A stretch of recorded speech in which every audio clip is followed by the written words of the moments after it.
आज हम लोगों को डिस्कस करना है प्रॉपर्टीज ऑफ इथेनोइक एसिड के बारे में। पिछले वाले क्लास में आपने इथेनॉल के बारे में कंप्लीटली खत्म कर लिया। इथेनॉल में तो कोई दिक्कत नहीं होना चाहिए आप लोगों को।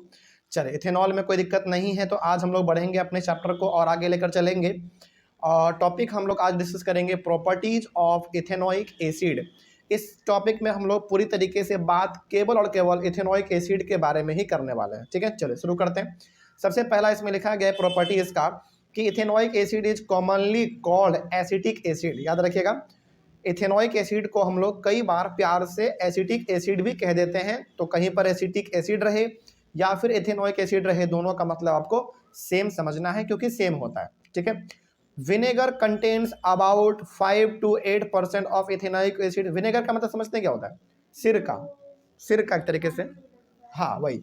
तो विनेगर बेसिकली हमारा जो इस तरीके हमने इसको हिंदी में हम लोग सिरका कहते हैं। ठीक है, तो विनेगर में लगभग 5 से 8% मात्रा केवल और केवल इथेनोइक एसिड का रहता है, जो कि बहुत बड़ी बात है। In other words, vinegar contains about 5 to 8% of acetic acid. इस लाइन को आप ऐसे भी कह सकते हैं, यानी कि विनेगर में 5 से 8% इथेनोइक एसिड है, आप ये बोलो, या फिर विनेगर में 5 से 8% एसिटिक एसिड है, ये बोल लो। दोनों तो सेम ही चीज़ है क्योंकि विनेगर ही हमारा इथेनोइक एसिड ही हमारा एसिटिक एसिड कहलाता है, इसलिए दोनों सेम ही चीज़ लिखा हुआ है। Vinegar is widely used as a preservative in pickles, यानी कि अचार जो होता है ना, उसको लंबे समय तक चलाने के लिए, उसको लंबे समय तक प्रोटेक्ट करने के लिए हम लोग विनेगर का इस्तेमाल करते हैं।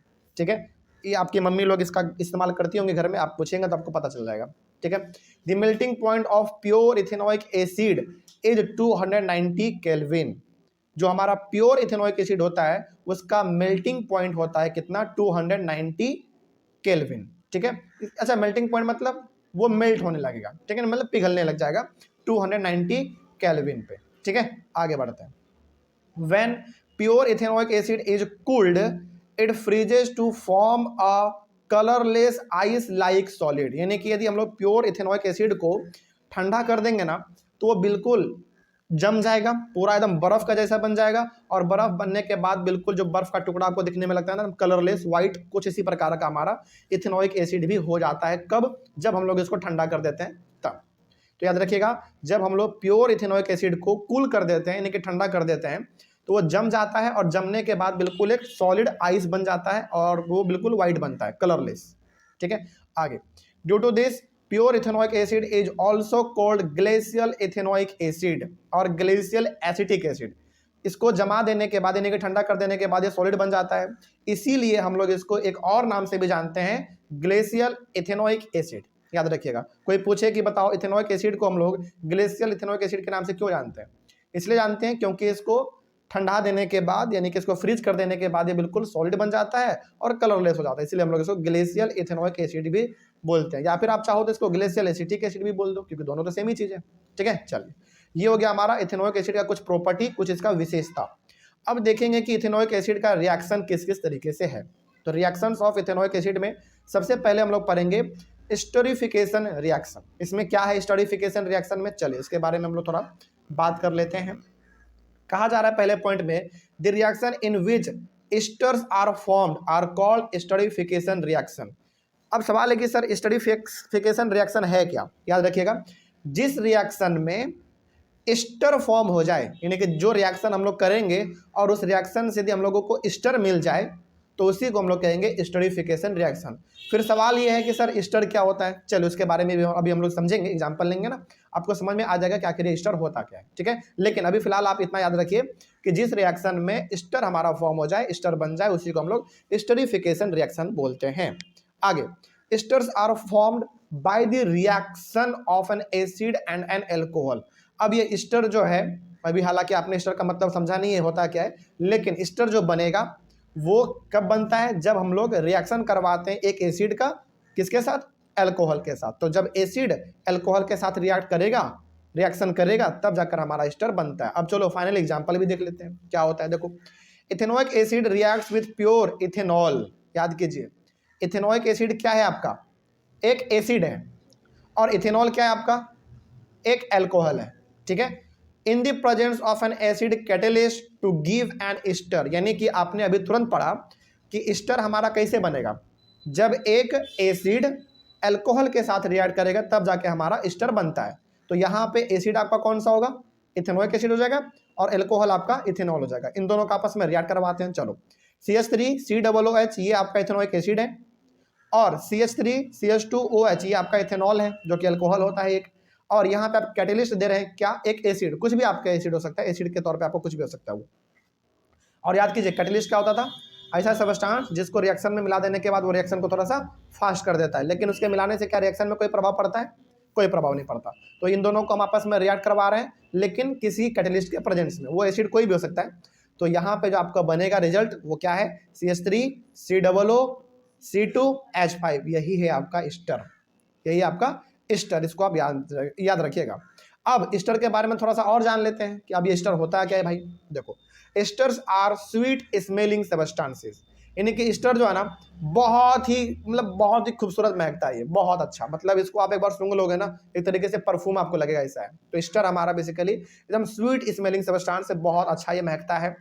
Asters are used in making perfumes, obvious ये बात है भाई, अच्छा महकता है तो किस में इस्तेमाल कर लेंगे, परफ्यूम में इस्तेमाल कर लेंगे। तो अधिकतर जो आप परफ्यूम इस्तेमाल करते हैं, चाहे वो मेंस का हो या वुमेन्स का हो, उसमें एस्टर का प्रेजेंस होता ही है, तभी तो उतना अच्छा महकता है। आगे, also esters are used as flavouring agents in ice cream, sweets and cold drink. सोचो इसका स्मेल इतना अच्छा होता है, इतना स्वीट स्मेलिंग इसका होता है कि इसका इस्तेमाल हम लोग आइसक्रीम में भी करते हैं, और आइसक्रीम आप खाते हैं तो कितना अच्छा आपको लगता है ना, वो एस्टर का कमाल है। उसी प्रकार से स्वीट्स, मिठाई में भी इस्तेमाल करते हैं इसका, और कोल्ड ड्रिंक में तो करते ही हैं। कोल्ड ड्रिंक, जो भी कोल्ड ड्रिंक है, मतलब हर किसी में इसका इस्तेमाल हम लोग करते हैं। हाँ, किसी में थोड़ा कम, किसी में ज़्यादा, लेकिन करते जरूर हैं। तो एस्टर का यही सब इस्तेमाल है। आगे इसमें एक और 2 पॉइंट लिखा हुआ है, esters react in the presence of an acid और a base to give back the alcohol and acid. अब देखो, अभी आपने जिस रिएक्शन के थ्रू एस्टर को फॉर्म किया, इसी रिएक्शन को थोड़ा सा हम रिवर्स कर देंगे ना, यानी कि अभी आपने क्या देखा, एक एसिड को आपने एक एल्कोहल के साथ रिएक्ट करवाया तो हमारा एस्टर बना था। अब इसी रिएक्शन को थोड़ा सा हम रिवर्स कर देंगे तो दोबारा हमको क्या प्राप्त हो जाएगा बताओ, एल्कोहल और एसिड प्राप्त हो जाएगा। चलो, तो यहाँ वही बात इसमें लिखा हुआ है, esters react in the presence of an acid और a base to give back the alcohol and acid. तो दोबारा यदि हम लोग इसको रिवर्स कर दें किसी एसिड के साथ या फिर बेस के साथ मिला के एस्टर को, तो दोबारा हमको वापस एल्कोहल और एसिड मिल जाएगा। चलिए इसका एग्जांपल भी हम लोग देखेंगे भी। This reaction is known as saponification because it is used in the preparation of soap. तो अभी जो हम रिएक्शन देखने जा रहे हैं, जिस रिएक्शन में हम लोग एस्टर के साथ या तो एसिड मिला देंगे या तो बेस मिला देंगे, तो दोबारा हमको क्या प्राप्त हो जाएगा, रिवर्स के तौर पे वही एल्कोहल और वही एसिड प्राप्त हो जाएगा। और इस रिएक्शन को हम लोग कहते हैं सेपोनिफिकेशन रिएक्शन, क्योंकि इस रिएक्शन का इस्तेमाल हम लोग साबुन बनाने के लिए करते हैं। तो जो बड़े बड़े फैक्ट्री में साबुन बनते हैं वो इसी रिएक्शन से बनते हैं। ठीक है, तो क्या करोगे आप, एस्टर लोगे, CH3COOC2H5 आपका एस्टर हो गया। इसके साथ आप क्या मिला दो, एक बेस मिला दो। हालांकि आप चाहे तो इसके साथ एक आप एसिड भी मिला सकते हैं, लेकिन हमने यहाँ पे बेस ले लिया। NaOH क्या आपका एक बेस है। तो क्या बनेगा देखो, दोबारा क्या आपको रिवर्स के तौर पे मिल गया, इथेनोइक एसिड मिल गया, और दोबारा आपका इथेनॉल भी मिल गया। तो ये रिवर्स है, इसको हम लोग सेपोनिफिकेशन रिएक्शन के नाम से जानते हैं, क्योंकि इसका इस्तेमाल हम लोग साबुन बनाने के लिए करते हैं। तो पहला वाला आपका इसमें कंप्लीट हुआ, क्या था, एस्टरिफिकेशन रिएक्शन। इसमें कोई दिक्कत नहीं होगा आपको। चलिए आगे बढ़ते हैं। नेक्स्ट है आपका reaction of ethanoic acid with a base. अब ये देखो कि इथेनोइक एसिड का रिएक्शन एक बेस के साथ क्या होगा बेसिकली। अच्छा एक बात बताइए आप, सबसे इंपॉर्टेंट, इथेनोइक एसिड क्या है आपका, एक एसिड है। इसका रिएक्शन आप करवाने जा रहे हो किसके साथ, एक बेस के साथ, यानी कि एक एसिड रिएक्ट करने जा रहा है एक बेस के साथ। तो क्या हो सकता है बताओ, सॉल्ट बनेगा। और क्या बनता था, याद करो अपना चैप्टर नंबर कौन सा, second, acid base and salt, water, बिल्कुल सही। यानी कि जब भी हम लोग एक एसिड को एक बेस के साथ रिएक्ट करवाते हैं तो दो ही चीज बनता है, एक सॉल्ट और एक वाटर। कहाँ से पता आपको, चैप्टर नंबर 2 से, acid base and salt chapter हमारा था। देखते हैं इसमें क्या है। Ethanoic acid reacts with a base such as sodium hydroxide to give a salt and water. तो यदि हम लोग इथेनोइक एसिड को एक बेस के साथ रिएक्ट करवा देते हैं, और यहाँ पे बेस के तौर पे आप सोडियम हाइड्रोक्साइड ले सकते हैं। तो बेस हमने यहाँ पे क्या मान लिया, सोडियम हाइड्रोक्साइड मान लिया। तो यदि आप ऐसा करेंगे तो आपको सॉल्ट और वाटर मिलेगा। तो यहाँ पे क्या मिला आपको, देखो CH3COOH ये आपका इथेनोइक एसिड है, NaOH आपका एक बेस है, सोडियम हाइड्रोक्साइड।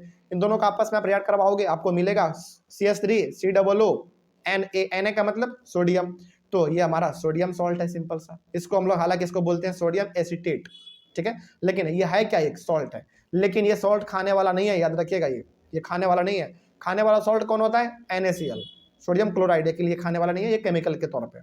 और वाटर तो आपको मिलेगा ही, H2O, कोई दिक्कत नहीं इसमें। तो याद रखेंगे, जब भी इथेनॉइक एसिड एक बेस के साथ रिएक्ट करेगा तो बेसिकली बनेगा सॉल्ट और वाटर। यहाँ पे सॉल्ट के तौर पे हमारा बन रहा है सोडियम एसीटेट, और वाटर का तो आपको फॉर्मूला पता ही है, H2O, ठीक है। चलिए आगे बढ़ते हैं।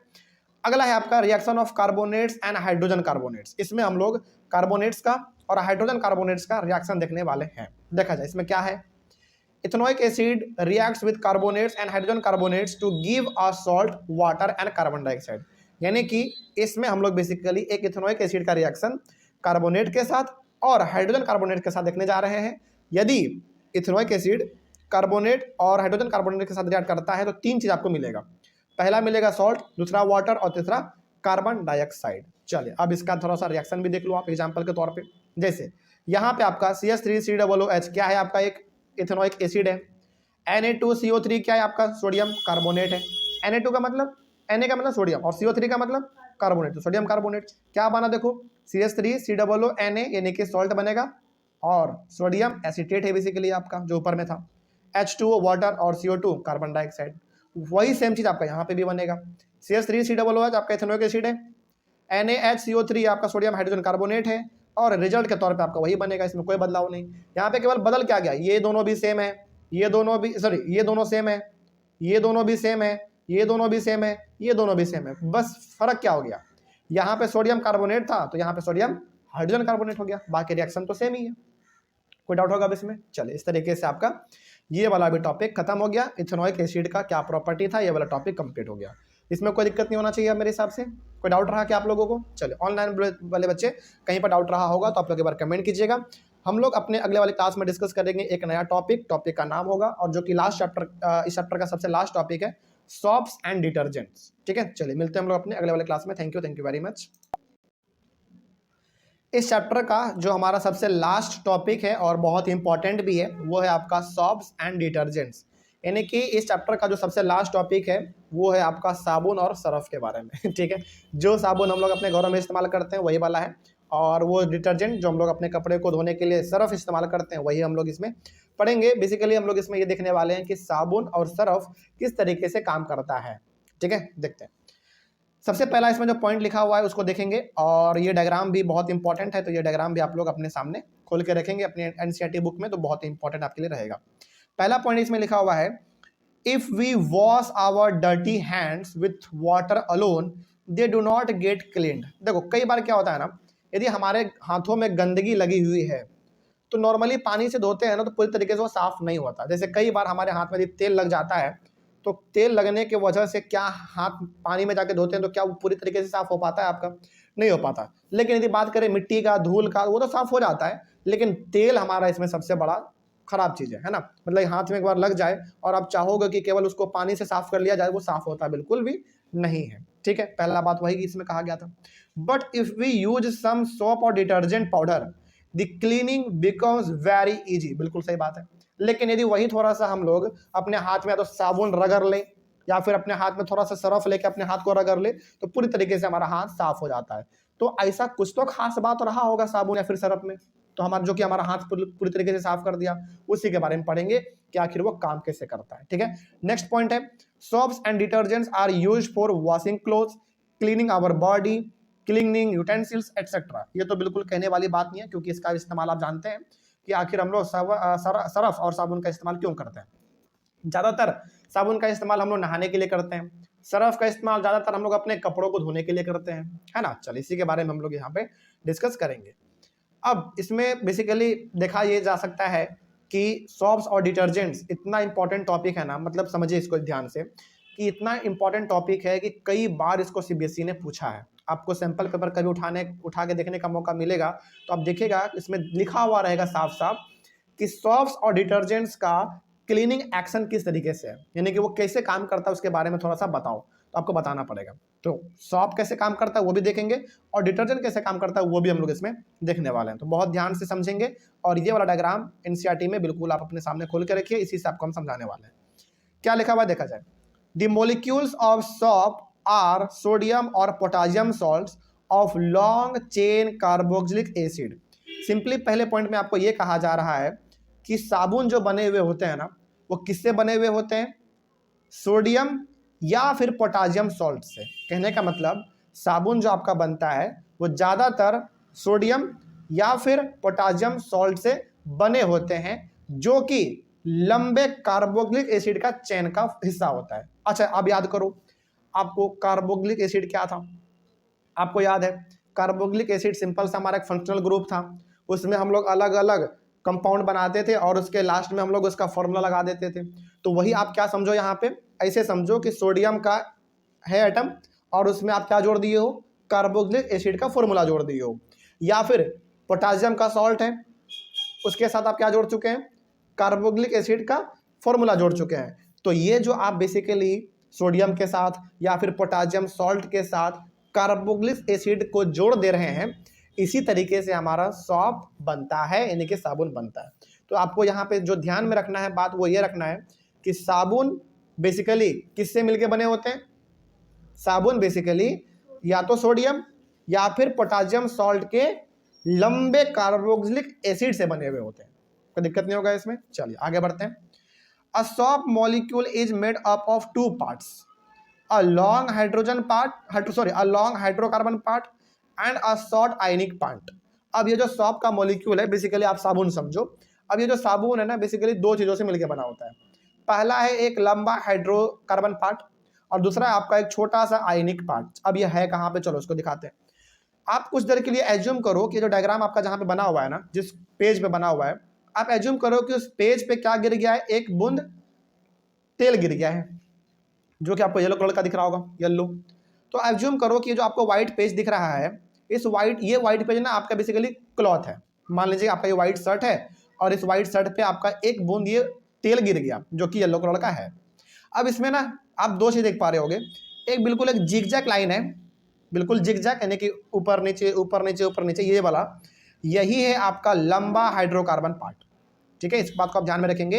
ये जो नीचे आप देख रहे हो बीच, बिल्कुल बीच में पीला वाला हिस्सा, वो आपका तेल का है। एक बूंद मान लो ऑयल ड्रॉपलेट है बेसिकली, तो तेल उस पर गिर गया है हमारे सफेद कपड़े पे। और यहाँ पे दो स्ट्रक्चर आपको देखने को मिलेगा, एक है आपका ये जिगजैग लाइन, बिल्कुल ये वाला, इसी को हम लोग कहते हैं लॉन्ग हाइड्रोकार्बन पार्ट। ठीक है, अब एक चीज आपको और दिख रहा होगा, इसके टॉप पे बिल्कुल गोल गोल कुछ बना हुआ है ना? सबसे आखिर में देखो गोल गोल बना हुआ है, जहां पे Na+ लिखा हुआ है।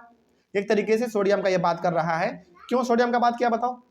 क्योंकि साबुन किससे मिलके बने होंगे? सोडियम या तो पोटासियम सॉल्ट से मिलकर बने होंगे। तो यहाँ पे आप के भी लिख सकते हैं, कैपिटल के, क्योंकि पोटासियम का क्या होता है? के। तो यहाँ पे सोडियम लिख के समझाया जा रहा है आपको, कोई दिक्कत नहीं है। तो यहाँ पे अभी जो फिलहाल आपको समझना है, एक बार हम आपको पूरा समराइज करते हैं, समझिए। आपको एज्यूम ये करना है कि आपके व्हाइट शर्ट पे एक बूंद तेल गिर गया है, सरसों तेल मान लो, वो गिर गया और अब आप उसको साफ करने जा रहे हैं। किससे? साबुन से।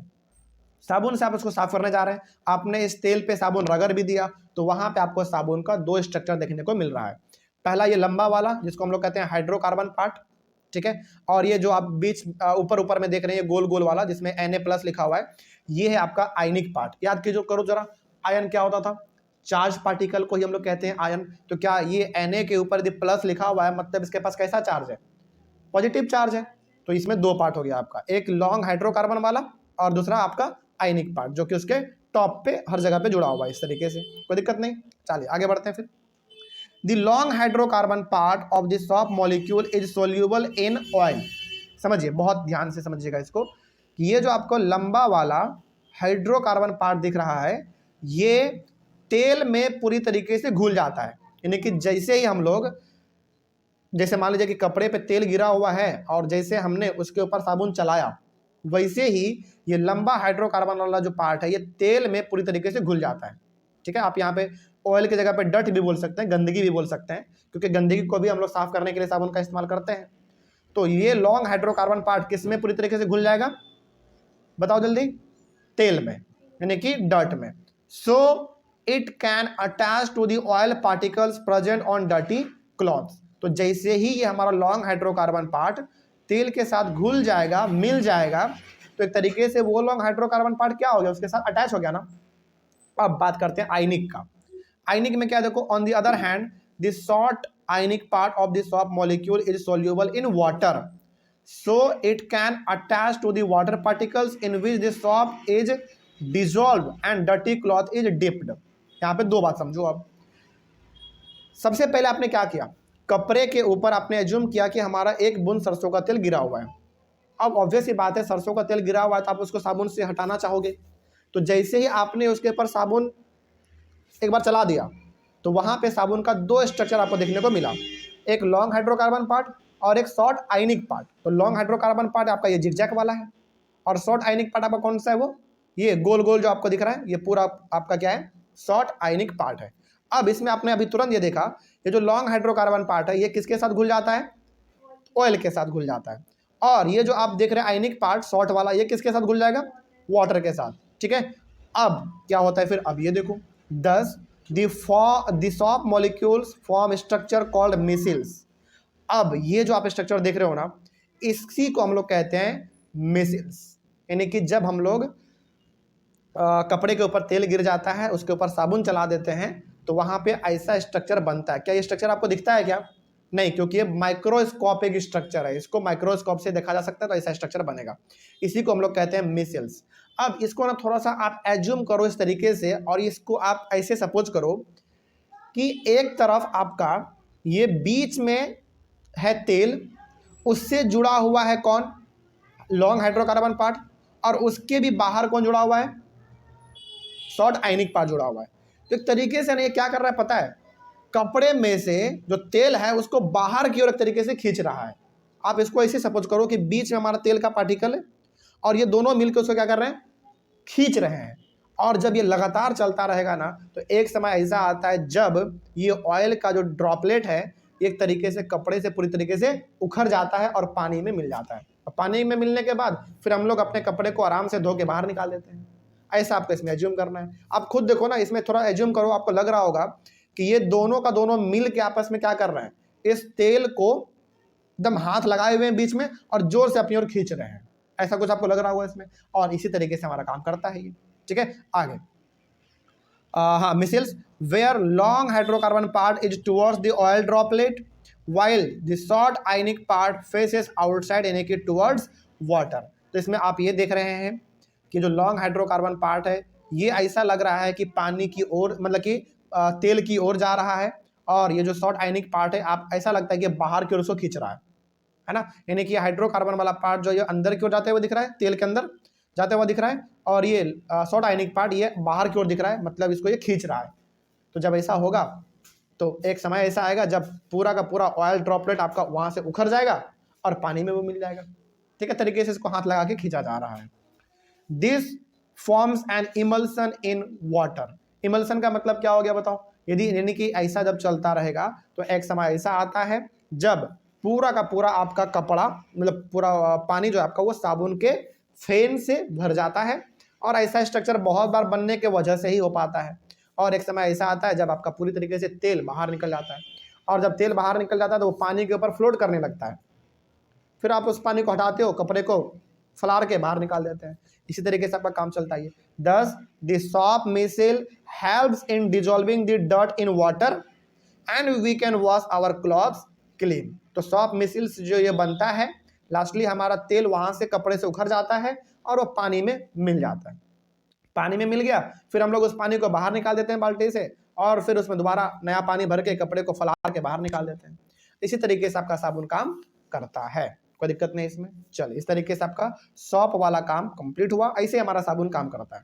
हालांकि ये तो थोड़ा सा बहुत ही लैब के तौर पे हमने देख लिया कि लैब में ऐसा होता है, लेकिन जनरली हम लोग जब कपड़ा धोते हैं तो क्या ये सब देखने जाएंगे कि कहाँ पे मिसिल बन रहा है, कौन सा हाइड्रोकार्बन पार्ट है, ये आपको दिखेगा अभी नहीं। ठीक है, चलिए आगे। अगला डिटर्जेंट के बारे में बात करते हैं। सरफ कैसे काम करता है, ये तो हमने साबुन के बारे में देखा। अब सरफ कैसे काम करता है वो देख लो। डिटर्जेंट्स आर अमोनियम और sulphonate salts of long chain carboxylic acid.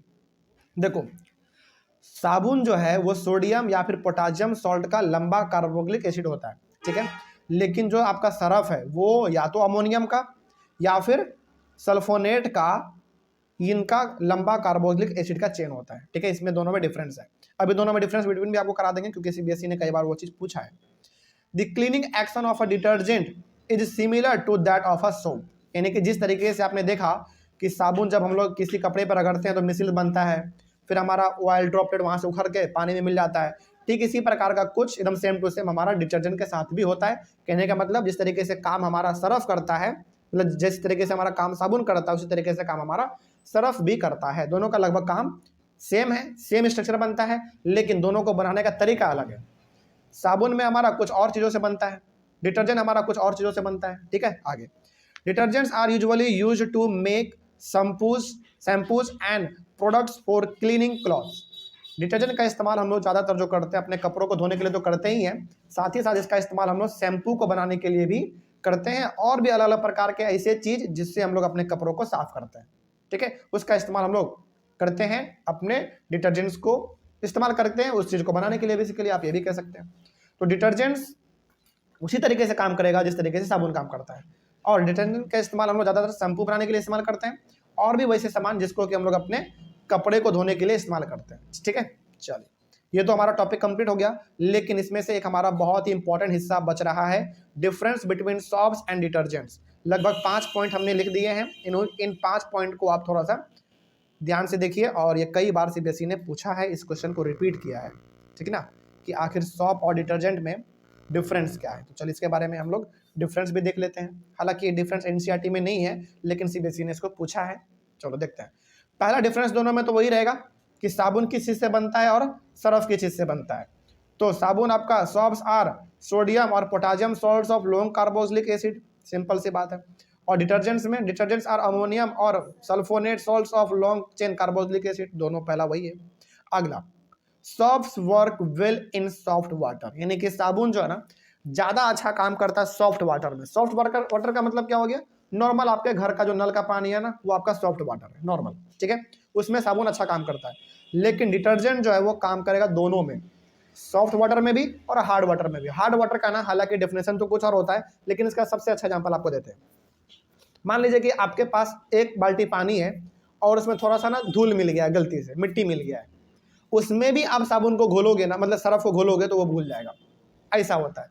तो सॉफ्ट और हार्ड दोनों वाटर में आपका डिटर्जेंट काम करता है, लेकिन साबुन केवल सॉफ्ट वाटर में ही काम करता है। ठीक है, soaps have relatively weak cleaning action. साबुन का यदि आप इस्तेमाल करते हैं तो ज़्यादातर आपका कपड़ा ना साफ तो होता है, लेकिन उतना बढ़िया तरीके से साफ नहीं हो पाता साबुन से। लेकिन सरफ का जो क्लीनिंग एक्शन है ना बड़ा स्ट्रांग है, यानी कि आप सरफ इस्तेमाल करो और कपड़ा साफ ना हो, ऐसा हो ही नहीं सकता।